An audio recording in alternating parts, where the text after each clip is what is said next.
Mes chers amis, bonjour.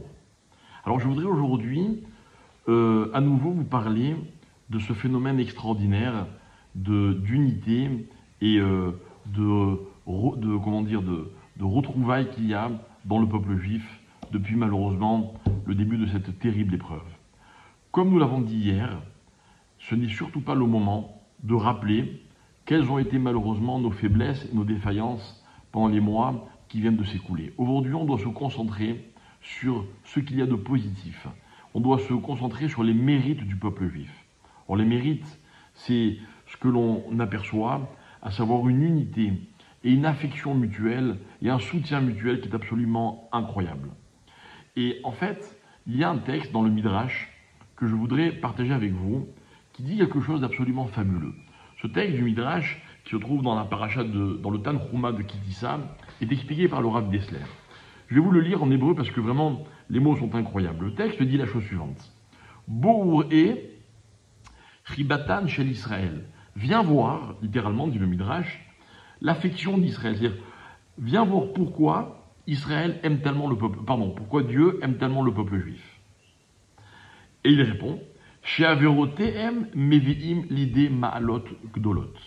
Parce que, même à travers leurs fautes, leurs défaillances, leurs faiblesses, apparaissent leur grandeur et leur énorme qualité. Et en fait, le texte du Midrash va expliquer que c'est quand les Juifs, malheureusement, on a l'impression qu'ils tombent un petit peu, qu'en se relevant, on voit quelle est leur véritable dimension. Et le Midrash raconte cette fameuse histoire très connue des fils de Yaakov, ces fameux frères, qui décident de vendre leur frère Joseph. Et voilà que le texte raconte qu'ils sont attablés, ils sont en train de manger, tous assis ensemble. Yosef arrive au loin et il décide de le vendre. Alors l'un des frères propose, il dit, faisons vite le Birkat Hamazon et puis après nous irons vendre Yosef. Alors Yehuda, raconte le Midrash, qui était l'un des frères les plus responsables, dit à ses frères, mais je comprends pas, on va vendre notre frère, on fait Birkat Hamazon. Il ne s'agit pas de bénir Dieu, là on va au contraire le provoquer. C'est pas une bénédiction. Alors ils vont réfléchir. Ils vont peser à nouveau le pour et le contre. Et puis ils vont prendre la décision qu'ils vont prendre. Sur cette temporisation, ce temps pendant lequel ils ont réfléchi, nos maîtres disent qu'on a eu le mérite suivant. Écoutez bien. L'Égypte va connaître 7 années d'abondance, suivie de 7 années de famine dans le monde entier. Mais l'Égypte va, grâce à l'abondance qui a précédé, nourrir le monde entier. Par le mérite de cette abondance, les frères de Yosef vont descendre en Égypte et ils vont retrouver leurs frères. Et voilà que finalement, la famille, mais finalement le peuple juif, va se réunir et se retrouver. Allez comprendre quel était le mérite, alors qu'ils étaient en train de commettre une faute. Mais le Midrash continue en disant, on a vu pareil pour la faute du veau d'or. Ils ont fait un veau d'or, les juifs, et ça va entraîner une mitzvah qu'on appelle la mitzvah des shkalim, de laquelle va descendre tout le mérite des juifs de faire de la tzedaka. Vous êtes conscients, mes chers amis, de la quantité de tzedaka qu'on pourrait, additionner chez tous les juifs du monde entier, depuis l'époque du veau d'or jusqu'à aujourd'hui. C'est inimaginable. Eh bien, tout ça vient du veau d'or. Incroyable. Incroyable. Ça veut donc dire qu'en fait, malheureusement, lorsque les juifs ne sont pas là où ils devraient être, ils prennent conscience. Et le Rav Dessler va expliquer, ils disent, en fait, ils regrettent. En fait, avant de fauter, ils savent que ce qu'ils vont faire, ils ne devraient pas le faire. Ça s'appelle la conscience, mes chers amis. La conscience juive, elle est unique au monde. Eh bien, une fois de plus, c'est ce qu'on voit. On voit des scènes incroyables. Croyez-moi, mes chers amis, je ne suis pas au front, je ne suis pas en première ligne. Je suis juste résident d'Israël. Et comme tout le monde, je suis sollicité et je vais voir à droite à gauche des gens en souffrance, mais tellement d'autres qui aident. Je vais vous donner un petit exemple incroyable, 2 petites histoires.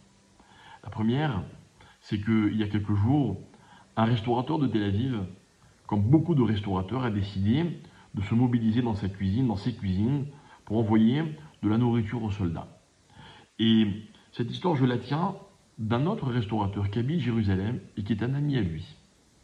Et Le restaurant en question, donc de Tel Aviv, n'est pas un restaurant cachère. Il prépare des plats, il les envoie aux soldats. Et voilà que les soldats chez qui ces plats arrivent sont apparemment religieux ou peut-être ont décidé de l'être. Et ils disent, comme c'est pas cachère, on ne peut pas manger. Le restaurateur a entendu cette chose-là. Sur le champ, il a fait venir des rabbins, ce qu'on appelle des mashgiach kashrut. Ils ont rendu cachère les cuisines de son restaurant. Il a transformé son restaurant en restaurant cachère pour que les soldats puissent manger. Alors c'est magnifique que les soldats aient tenu à manger cachère malgré les circonstances, mais c'est encore tellement plus beau de voir que ce juif a compris qu'en fait, ce qu'il fallait faire à ce moment-là, c'était des mitzvot, et les faire de la façon la plus parfaite. Il a compris que ce qu'il faisait, c'était pas juste un élan de générosité, non, c'était une mitzvah. Comme on le disait hier, la mitzvah elle est porteuse d'une énergie considérable.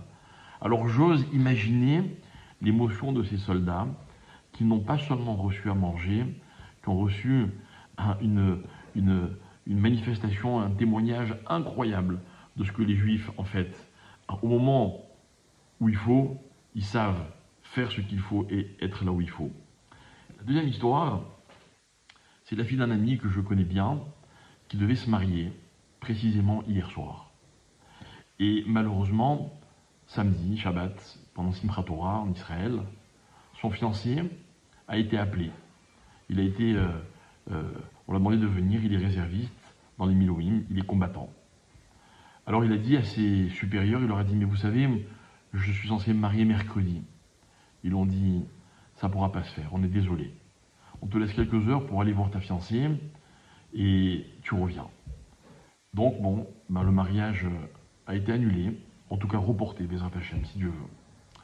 Et voilà que hier après-midi, cette jeune fille, donc, qui aurait dû être Kala hier, on l'appelle de la base militaire, on lui dit, il faut que tu viennes, il y a une surprise pour toi. Donc elle va accompagnée de sa maman, et elle arrive, et en fait, tous les chayalim, tous les soldats de la division de ce jeune avaient monté comme une espèce de choupa, qui n'en était pas une. Et ils ont fait comme s'il y avait un mariage, avec des discours magnifiques, avec des paroles tellement émouvantes. Et voilà que tous les soldats, évidemment, qui ne pouvaient pas ni jouer de musique, ni quoi que ce soit, se sont mis à chanter autour de, si Dieu veut, ce futur Khatan et de cette future Kala. Et on les voit sur une vidéo qu'on m'a montrée, ils sont en tenue de combat, vraiment. Et le marié, si Dieu veut, lui aussi, il est en tenue vraiment de combat, comme si d'un instant à l'autre, ils allaient être appelés pour une opération. Et on le voit avec sa fiancée, et on voit cette émotion incroyable. En fait, tous ses copains avaient su qu'ils devaient se marier ce jour-là, et ils ont voulu que l'événement soit fêté dans la mesure du possible. Et ils ont voulu lui prouver d'abord leur affection, et surtout le réjouir, alors que malheureusement, cette journée s'annonçait très triste pour lui. Voilà mes chers amis, c'est ça le peuple juif. C'est de ce peuple que nous faisons partie, et que nous avons raison d'en être fiers. Que si Dieu veut, après tout ce qui s'est passé, eh bien on soit capable de montrer à Hachem notre véritable dimension. Je suis sûr qu'on va bientôt le faire craquer, et que tous les mauvais décrets vont être annulés, et que si Dieu veut, tout va rentrer dans l'ordre très très vite, et on connaîtra enfin ce que c'est le shalom. Quand je parle de shalom, évidemment je parle de la paix entre nous, en Israël, entre les Juifs.